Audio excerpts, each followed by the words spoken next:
This is the Langebaan Country Estate, the clubhouse behind me, viewed from just in front of the 18th green, where the Curro South African Juniors International Tournament will come to a close. 112 players representing 17 countries, including the host South Africa, boys and girls competing in individual competition and an inter-country team competition. But before we get into the golfing action, let's go and take a look at this Black Knight design golf course and how it's going to test these top international juniors. When you travel up the west coast of South Africa, Langebaan Country Estate should be a definite place to visit. We spoke to their CEO, Craig Scott. Langebaan has a bit of a colourful history. It opened originally in 1990. It was a Bill Curro design, and after a couple of years, it went through really hard, tough times, and went into receivership in the mid-90s. It pondered along for about 5 or 6 years, and then in 2001, we bought the development from the curators, and then we started a process of redeveloping it. In 96, we got the Gary Player Black Design group in. They put in 4 new holes. We redid all the greens complexes. One of the objectives was that we don't use any fresh water, so we take all the treated effluent from the municipality. We put in Paspalum greens and completely redesigned the course, and that opened, I think, 6 years ago, and from then, it's sort of going from strength to strength. The Langebaan Town Council also added their weight and support behind the junior tournament. We're standing here in Langebaan, which is a tourism mecca on the west coast. And we've got this unbelievable Langebaan Country Estate, which has already presented various golf events. And this is just the cherry on top of the cake for our region. Sport is very important to us. Golf, also the water sports. The kites are up in Langebaan. The wind is blowing. So it's just fantastic to have these wonderful young people from all over the world and Langebaan and at the Langebaan Country Estate. Besides the wonderful golf course, Langebaan offers spectacular conditions for all types of water sports. With typical windy conditions, it makes for the perfect day out in the ocean, for as long as your energy levels can keep up the pace. As to Langebaan, the tournament attracted players from all over the world. Mexico, Germany, South Africa, Namibia, from SA, from Austria, Norway, Zimbabwe, Germany. The talk of the town at the start of this year's tournament was that the World Junior #1 American Brad Dahlke was in the field as well. He came to Langebaan as the hot-sun favourite and loved his trip to South Africa. It's a whole different world down here. I mean, I've never been down in this part of the world, and it's been a lot of fun though. It's been a really great experience, and I hope I can come back. I see your mother is here as well, and obviously for youngsters to become successful in anything they do, you need strong parents and supportive parents. Have you got a message for her? Thank you for everything you do. We junior golfers couldn't, go everywhere around the world without their parents paying for everything and paying for their golf. And, my parents believe in me and appreciate everything they do, and hopefully it'll pay off in the end. I always know that he is doing his very best at that moment, at the age that he is. He's 16 years old. He's going to make emotional mistakes, so I'm not critical. I try never to be critical. I'm a golf coach as well, and having many children, I think we've learned that lesson, that he's doing his best, and I can just encourage him, make sure he has what he needs to do his best. He loves it with a passion. He's loved it since he was little. The tournament proper got underway on day 1 with the morning field being greeted by perfect scoring conditions, and some of the players took full advantage of that. The boys came out firing on all cylinders as we saw a number of under-par rounds. The afternoon starters, however, had a different setup, though, as the traditional wind played its part.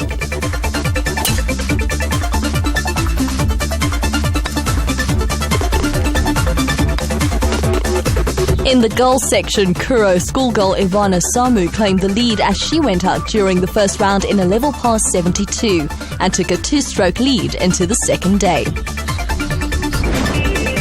There's confirmation then of the top boys after 18 holes, with South African Elton van der Merwe claiming a 4-stroke advantage over the field after his 67.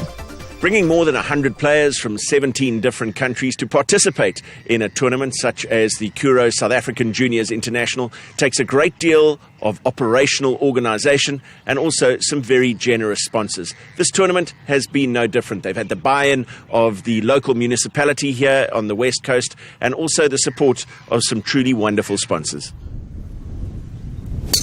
Eddie, first of all, Curro, a relatively new name and brand in South African education. Tell us a little bit more about it.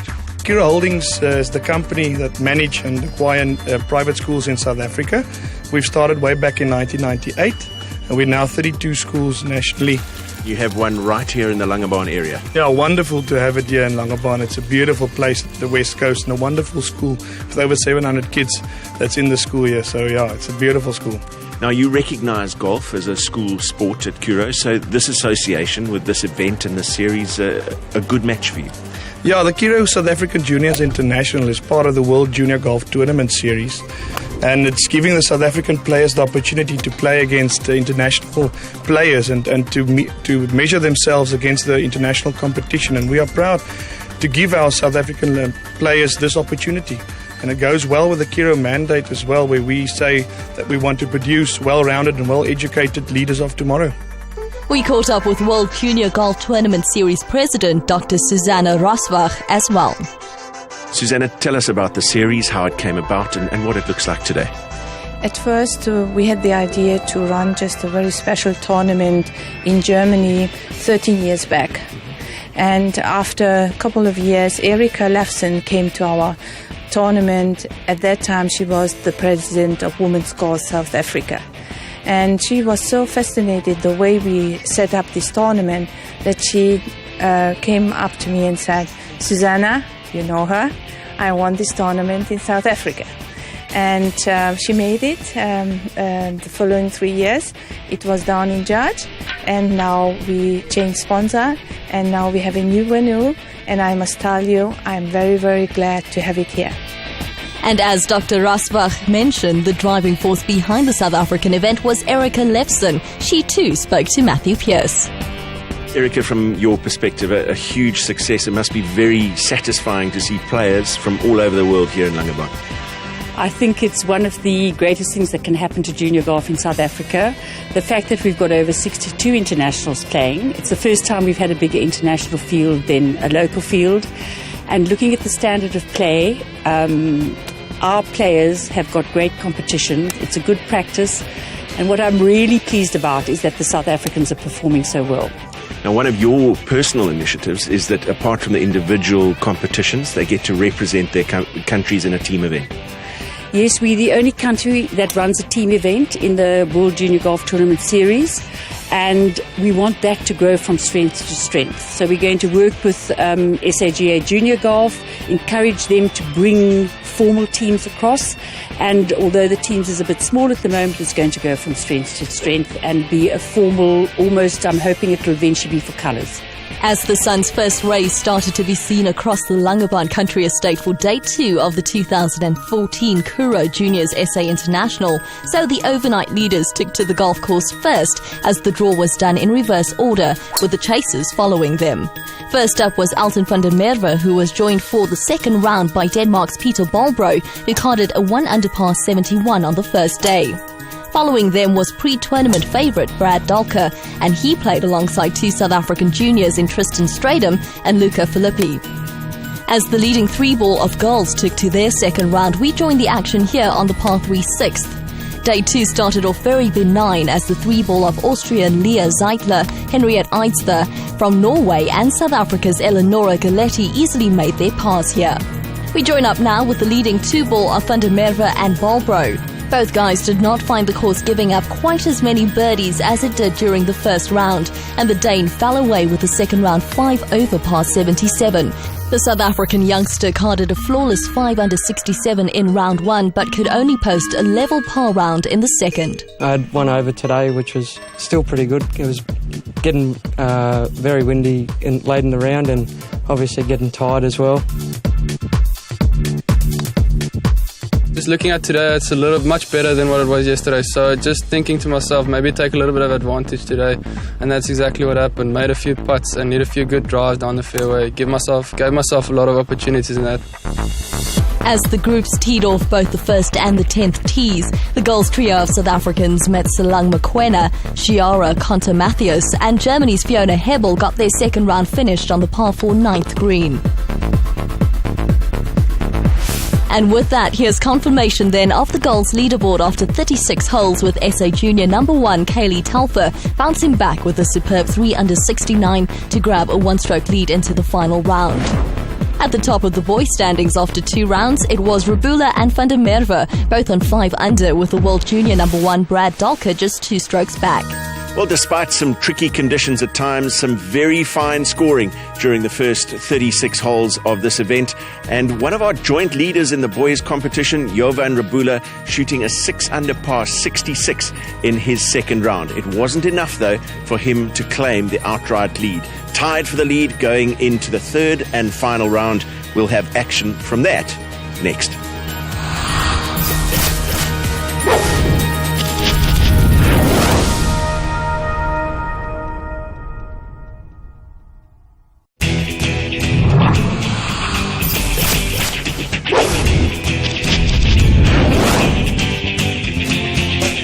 Welcome back to our coverage of the Curro South African Juniors International Tournament. I'm on the first tee at Langebaan Country Estate, where some thick early morning mist delayed the start of the third and final round. But eventually it cleared, turned into a beautiful, bright, sunny day with just a hint of that typical West Coast breeze to provide an extra challenge to the players. Let's get to highlights of the third and final round.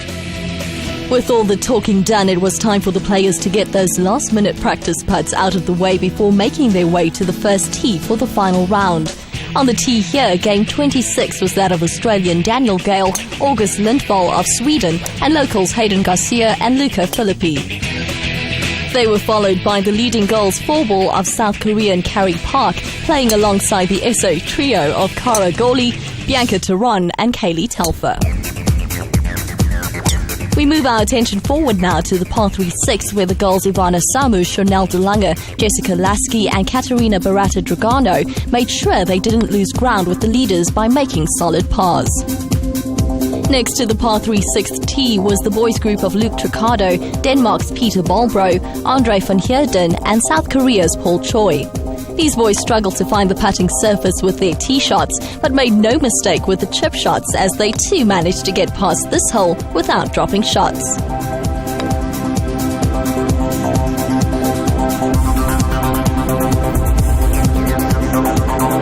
Back to the leading girls now here on the par 3 third. Bianca Theron's tee shot just didn't find the green, but she has a great short game, so that should be no problems for her. Overnight leader and favourite Kaylee Telfer's tee shot drifted right, and she found a difficult lie and needed a second chip shot to try and only drop a solitary stroke early on in her round. Bianca managed to save her par here, and the pressure was on both girls to perform here in the final round as the title was up for grabs. As the sponsors' banners were proof that round 3 had some blustery conditions in store for the players. Moving our attention now to the chasing 4 girls, who now made their way to the par 4 10th tee. They had some time to pose for a quick pick, but it was straight back out on the course in search of birdies to get their names amongst the leaders. Ivana Samu knew she needed a really low back 9 to leap up the leaderboard, as well as Chanel de Lange, who struggled somewhat on day 2 with a 7 over 79. Joined by Australia's Jessica Lasky and Austrian girl Katerina Barata Dragano, the 4 of them just could not get things going in the final round as they finished in the middle of the pack but gained valuable tournament experience.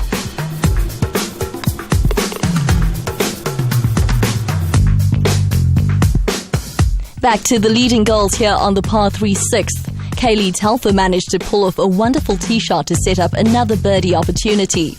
Kara Goli missed the green but managed to save her par after a good chip shot. Bianca Theron found the front edge and drained a monster for her birdie too to get back into a share of the lead, with Kaylee still to putt for her birdie. Unfortunately, she could not convert and the two were tied at the top.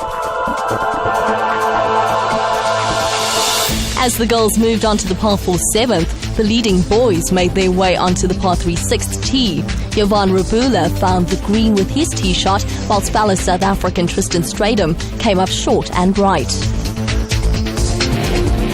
American Brad Dahlke made a great swing as his ball flew right over the flag.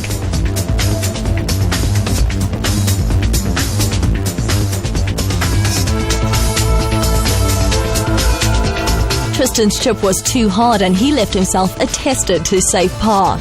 As the boys were on their way in the final round, it was Rebula who was still leading the tournament from first-round leader Elton van der Merwe. The four boys found the going quite tough on the greens in the final round, as not one of their birdie putts found the bottom of the hole here on the 6th. Here is SA's Luca Filippi on the par 5 12th. He laid up for 2 and gave himself a great look at birdie 4 after a very accurate short iron close to the flag. His 3 playing partners all went for the green in 2 and all found the various sand traps surrounding the greens.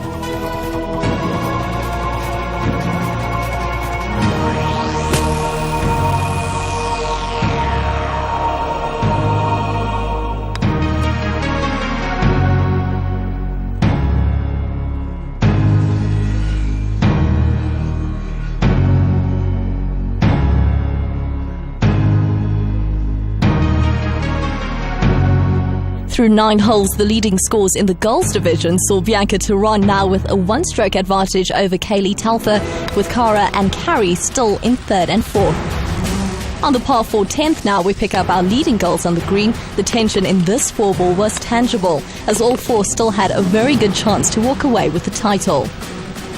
Behind them, Tristan Stratum missed the 10th fairway to the right and came up way short with his approach. After a perfect drive from Dahlke, he too misset the shot to come up short of the putting surface. Rebula's second rolled just over the green, and he could not convert the birdie effort. With pars all round here, Rebula kept his nose in front by 2. Telfer found the bunker left on the par 3 16th, with her shot coming out a bit too hot. Gawley by now needed every putt to drop if she was going to win the trophy, but once again had to settle for par. And what a time to make a clutch putt. Telfer holds it and makes a great 3, and she clings to her 1-shot advantage with 2 to play. With Rebula and van der Merwe at the top of the leaderboard, both boys went out of bounds way left on the par 3 16th green, and both had to reload from the tee. Dahlke had this monster for birdie and couldn't believe that the ball rolled right over the edge. Just not his day. Rebula and van der Merwe both made double bogeys on the par 3 16th. Moving to the final hole, the par 5 18th, Bianca Theron's 3rd shot kept on rolling and left her an outside chance at a birdie to force a playoff. Cara Gawley came up short with her 3rd as her race for the title quickly came to an end. Theron now for the birdie, but she ran it by the cup, which gave Telfer 2 putts to secure the win. To rub salt in the wounds, Theron missed the short putt for par and handed Kaylee Telfer the trophy and title by 2 strokes.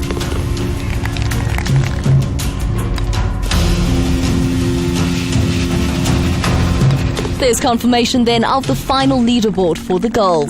Well done to Kaylee Telfer, who managed to hold off the strong charge by Bianca Theron to claim the girls' title.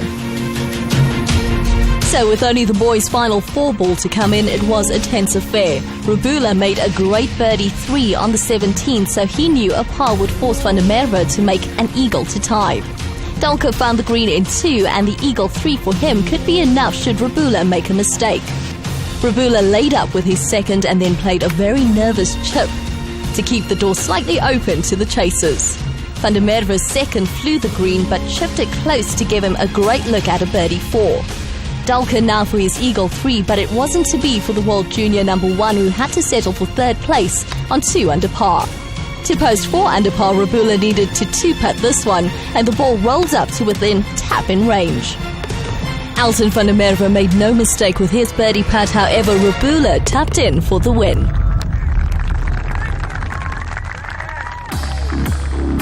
Congratulations to Jovan Rebula for fending off the pressure in the final round and keeping his nose in front all day to claim the Curro SA Juniors International title by 1 from Elton van der Merwe and 2 from Brad Dahlke. Kaylee Telfer.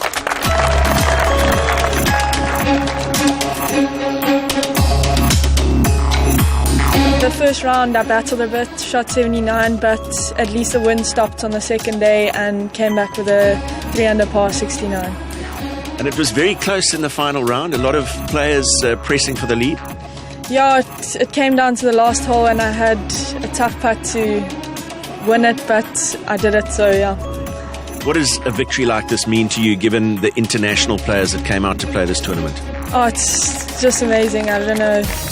I'm just glad that I can compete with international players and see what I am against them. Yeah. Who have been the key people and the key influences in your golfing life so far? Definitely my coach, Stefan Spies, and then to my parents, obviously, their support is, without them I wouldn't have been here. And you're wearing the logo of the Ernie Els Fancourt Foundation. Tell us about your time with them. Yes, well, I've only just started with him this year, so hopefully it's going to be a good journey. And yeah. Well done. Thank you. Our 2014 champion, Jovan Rabula.